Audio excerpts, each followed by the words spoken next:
Arise, O sons of Ghana, our motherland, and under God, let us march on forever. And that is the call to be patriotic and to do everything you can to make sure that our beloved country, Ghana, moves to the next level. And one of such calls would be the review of the 1992 Constitution. In fact, Ghana will be officially 30 years under the Fourth Republic. And so the Constitution is also going to be 30 years, pardon me.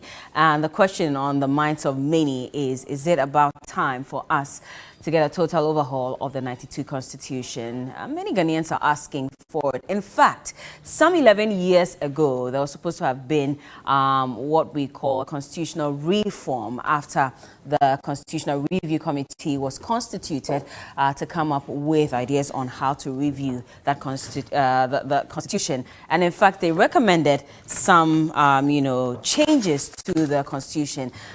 Governments then decided to release a white paper, and as much as they accepted some aspects of the review, they also rejected some parts of it, including the independence, autonomy of the NDPC, which is the National Development Planning Commission, among a number of other things as well. And in fact, that call is back again.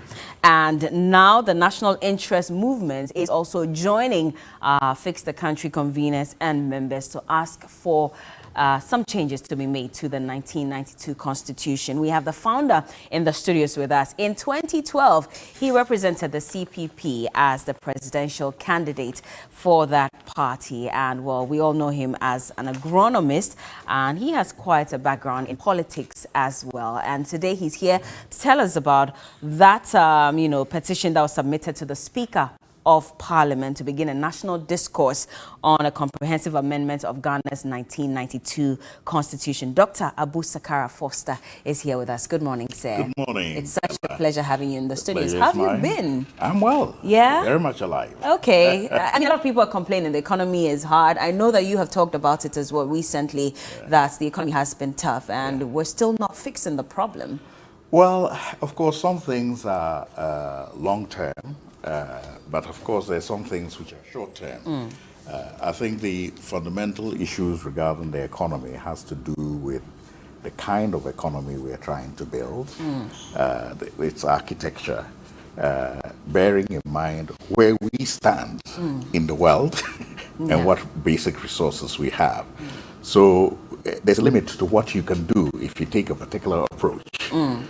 So the question we should be asking ourselves is those people who've taken a different approach and have been able to make that leap from being a raw material producing country to a value-added society, economy in a short period, what path did they use?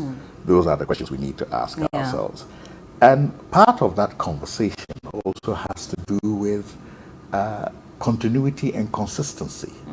It's one thing to choose a path. It's another thing if you change that path every 4 years and decide to go another path and then come back again.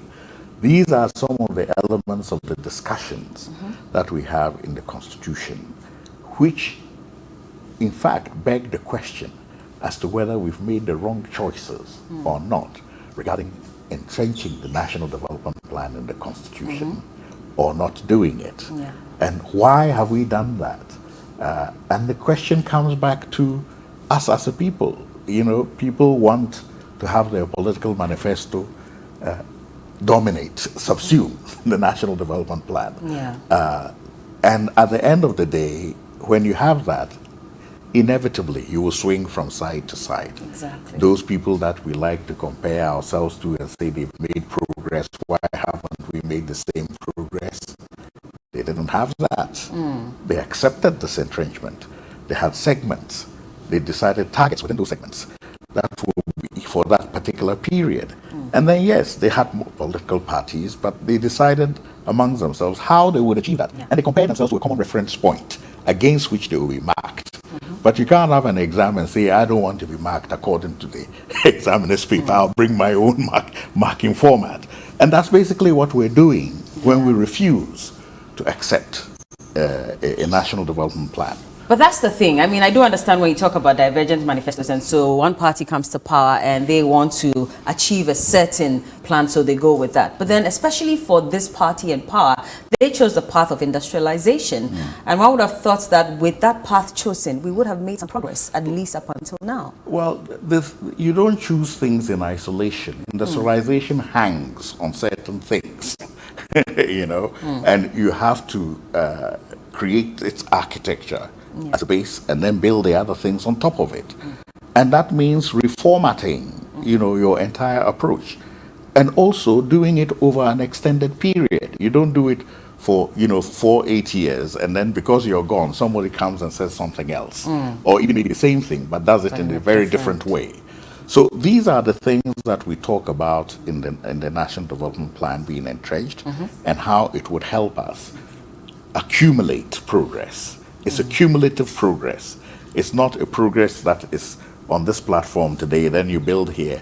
A house where you keep laying blocks flat can never go high, you know? So those are real things that we've seen the consequence of after 30 years.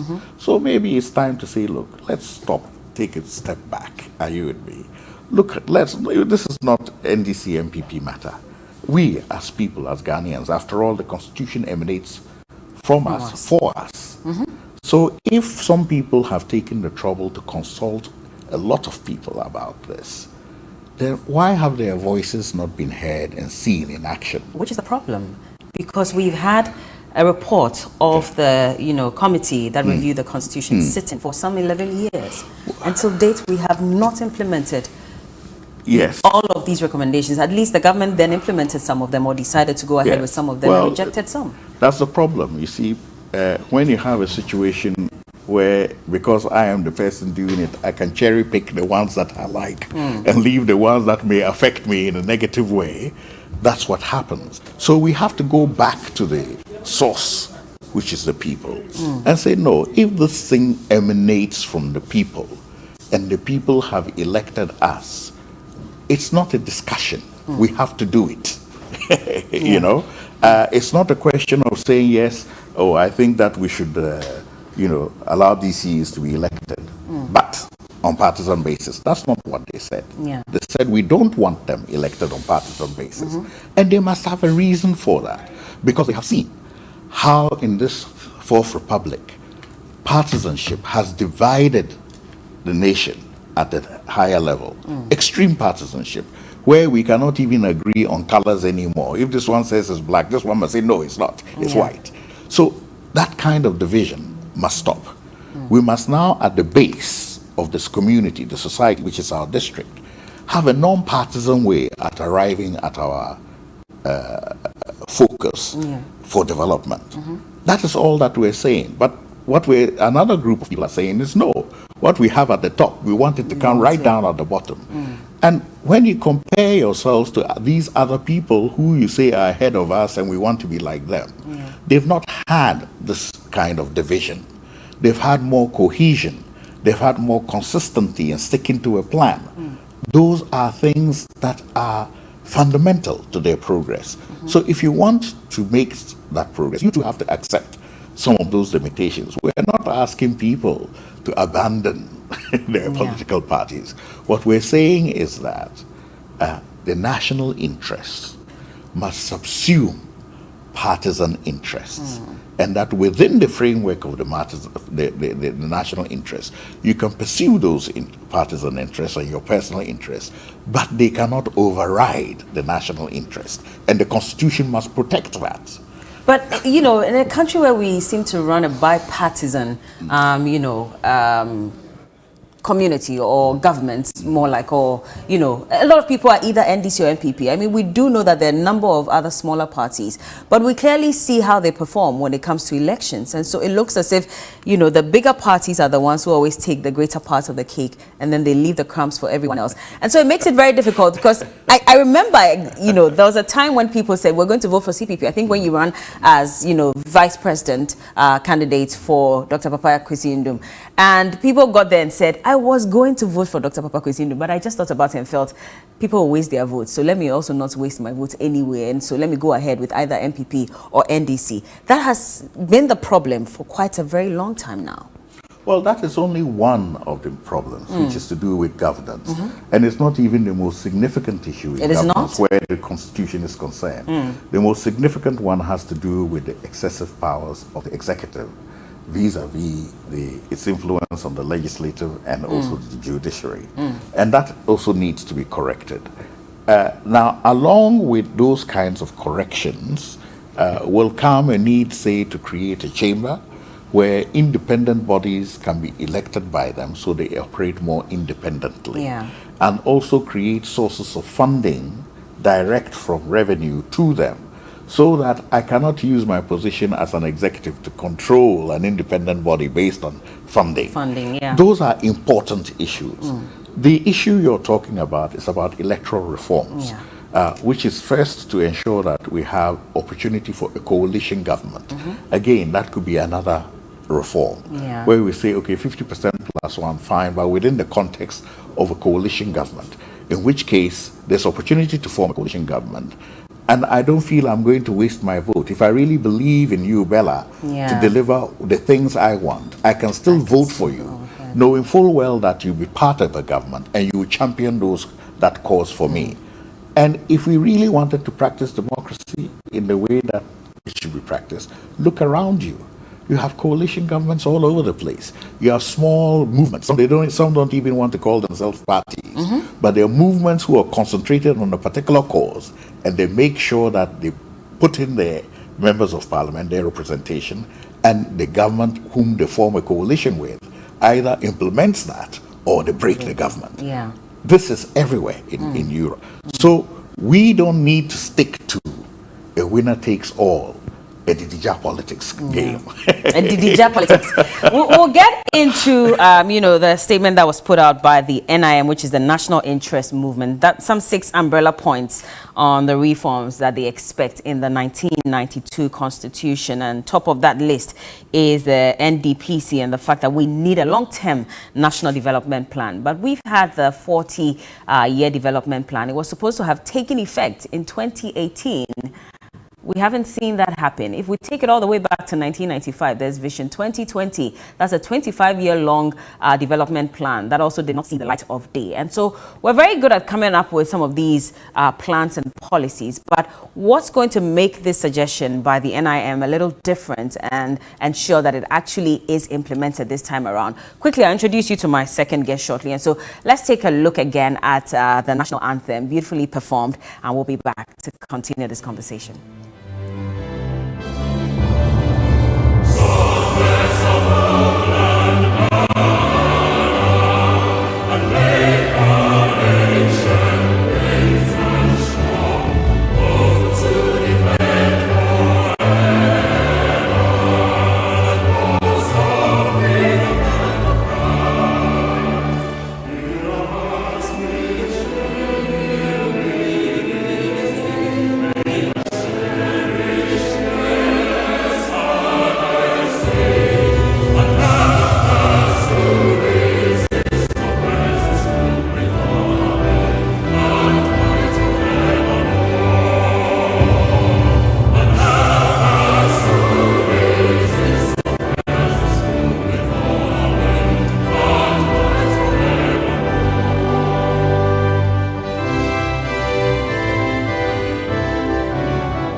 And that is the Vocal Essence Choral, and they beautifully performed the national anthem. In case you didn't know, there are other stanzas, so maybe you should go online and go learn those ones as well. But also joining us in the studio earlier, I've had Dr. Abu Sakara Foster. He's the founder of the National Interest Movement, and they have tabled some 6 umbrella points on what they think should be the reforms that should be instituted in the 1992 Constitution. This is the beginning of many other reforms that they are expecting. But also joining us is Bugri Yimbil. He is the co-founder and general secretary of the Non-Aligned Voters Association Ghana. Good morning to you, sir. How are you doing? I'm doing good. How do you feel about the fact that it's been 11 years since the Constitutional Review Committee put out its report, advocating for some changes in the 92 Constitution, and we're here till date? Government then had said that they would go ahead and implement some of them, but they rejected quite a number of them as well. Thank you. Honestly, I feel sick. Why? And worried. We have accepted to adopt democracy. And democracy, the soul of democracy is election. Here's the case. Elections, way back from 92 till today, has always been ending up with series of troubles, violence, ballot box snatching, firing guns. Even some have to lose their life because of elections. So if your soul is sick, definitely you're equally sick. If your soul is full of violence, equally you're a violent person. So this is the kind of governance that I'm seeing. I'm seeing governance upon governance full of violence, intimidation, nepotism, a whole lot. So I am not all that comfortable. It is because of these things that happening brought I and want Benbengo Kofi to join together and establish an organization to look into the soul of the democracy that which we have embraced. That is elections. And looking at the nature in which our election has been carried out, right away from 92 till today, it is all about partisan lying. They don't go to queue line to vote for the nation or themselves. They queue line to vote for the party, thereby making the party so much strong and powerful than even the nation. Nobody stands for the nation today. That is the problem. So we're very fortunate to have coming into the life of doctor. Because if you look at Dr. Path and what he seeks to do, it is one of the best medicine that can treat our democracy to be healthy. By reforming the Constitution. Yes. Which is what I was asking you, that this won't be the first time that we're making calls for the Constitution to be reformed. We have a whole book with a report on the review of the 92 Constitution. You're right. They have not changed it simply because the nature in which partisan is being played and all those things. Now, Dr. Nim and all the CSOs have realized that we need to go back to the people. Okay. Let me bring Doc in so that we can get into the details of, what you released. First on the list, you said you're asking for a national development, a long-term development plan. And again, I mentioned, so this won't be the first time. We've actually had Vision 2020, and it was hinged on 5 themes. It was supposed to have been implemented. It was started in 1995 by the late former President Jerry John Rawlings. We didn't see that happen. And then the 40-year development plan. And in fact, that was supposed to have been implemented in 2018 to start with. And every 10 years, we'll relook at it and see how we can, make changes and make sure it's implemented. We're here today. It's 5 years into the new government, and we have not even seen the 40-year development plan be implemented. Yes. So really, the question, we've dealt with why we need reforms. We've even dealt with what reforms we need. The question is, how do we get them and when? Now, having submitted these things to the Speaker and informing him about this, we felt it was the correct thing to do, so nobody can blame us for not doing it. Okay. But we're also aware that it hasn't gone far, and this is the situation. So we are going down to the people at the grassroots level. We are saying to each of these people, look, these constitutional reforms, this is what they mean to you. They have to mean something to ordinary people in their everyday lives.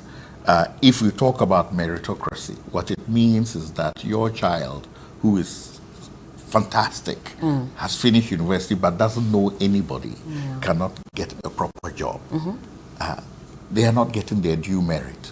We want a system where, because of what they're capable of, that they have that opportunity. Yeah. So that's what it means to you. What it also means is that when you touch other areas of the Constitution, having your own the chief exec accountable to you, not to a political party, in your community. We break it down. Yeah.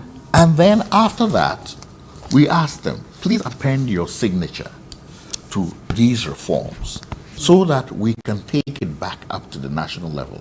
And you also set a date with your MP.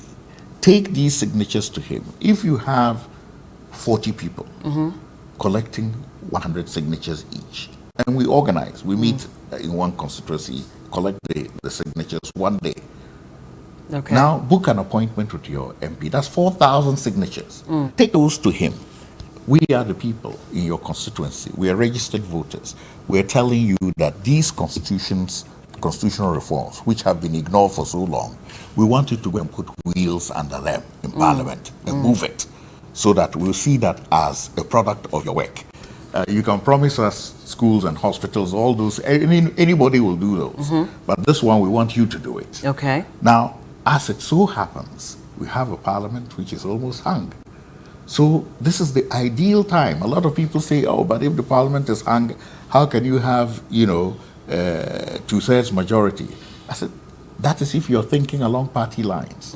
But if these measures have been recommended by their constituents and they're pressing on them to make sure that those reforms are enacted, then it is easy. We'll compromise. You champion these ones, I'll champion these ones. We vote with you, you vote with us, and we get them done. And we are saying that the when of it is also important. We've explained the how. It is through the people. The Constitution is by the people, for the people. So if they say they want it, it's not for anybody along the line to say that we don't want it. Okay? So that we have to go back to the people and put pressure. Secondly, when? We want these things done before another election. We don't want to go into another election with somebody claiming, oh, you have your, electoral commissioner is not fair, or, you are doing this, it's not fair, and then we have all this argument. Let us have those electoral reforms before the next election, which means that these comprehensive reforms that we have tabled, not one, not two, not picking the one you want and leaving the others, the comprehensive reforms have to be done by end of 2022. So we have to have a mammoth referendum, are you with me, and ensure that they are passed, and then we can begin 2023 implementing them and be ready for the elections in 2024. So we approach 2024 with a new paradigm. Is this possible? It is possible if we're committed to it. Okay. It is not possible in 1,000 years if we're going to keep finding excuses which favor our continued status quo.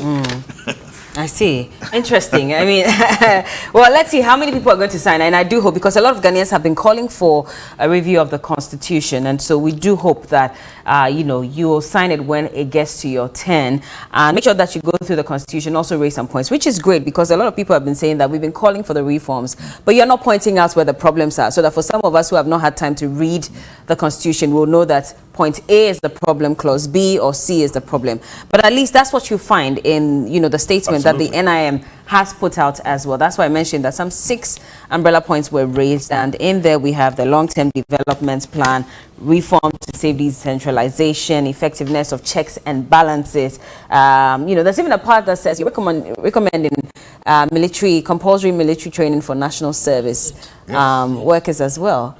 Yes, indeed. Maybe you can come in and touch on that. Those will be probably the final words from you. Especially the area that makes me very, very happy. Oh, the path for compulsory military. Yes. If you training look at personnel. the problems of Ghanaians today, it's attitudinal problem. Okay. Likewise, we blame our leaders. We have to also blame ourselves. We are not disciplined. So with this very compulsory military training, definitely we instill some kind of discipline in you. Okay. And I believe it will help shape our mind to look focused. But do we have to wait till national service? We can inculcate that into our educational system from jump. Yeah, it is a continuous process. Okay. It's a process thing. Okay. That's why I say from 16 to 25 years. Okay. All right. Well, my time is up, Doc. I'll let you tell your final words before we go. Well, I think, first of all, we want to thank you for this opportunity. And we want to appeal to all Ghanaians that we're on the cusp of change. We can either make a big leap forward or stay entrenched in what we are doing and meet the consequences. I believe that the path of comprehensive constitutional reforms takes us in the direction of a big leap forward. Definitely. Because the paradigm for our development, the framework for our development, the conditions for our development will be changed significantly. We will limit our excesses and focus on our initiatives. You're an agronomist. Quick one. Yes. So the prices of food stuff have gone high. Yes. Really, really high. Yes. Life is difficult. We're paying more taxes. Well, salaries are the same. What are we not doing right? The problem is that I warned about this situation. If you've been watching my since last year, it was obvious this was going to happen. Because first of all, the global tradable commodities had gone down because of the impact of COVID in many places. And people started drawing on the reserves. People were in their houses and they were eating more. Some were just simply stocking food because they were afraid of not having it. So the net result of all of this is depletion of the food stocks globally. Then we had a very bad season last year. Yeah. And we could have used our dry season to preempt that by having a targeted program to do, irrigation agriculture on the basic staples at a fixed price that would have been profitable. We missed that opportunity, and now we are in this period where, again, this rainy season has not been particularly good. And if you actually look at the rainfall data, even a blind man can see, anytime we have a very bad year, it takes another 1 or 2 seasons to correct itself. So some of us have decided that, no, this year we withdraw a little bit. Let the curve come up before we engage next year. Well, we're told it will end, hopefully, by end of this year. So let's see how it goes. Thank you so much. Dr. Abu Sakara Foster is the founder of the National Interest Movement, and they have tabled some reforms for the 92 Constitution.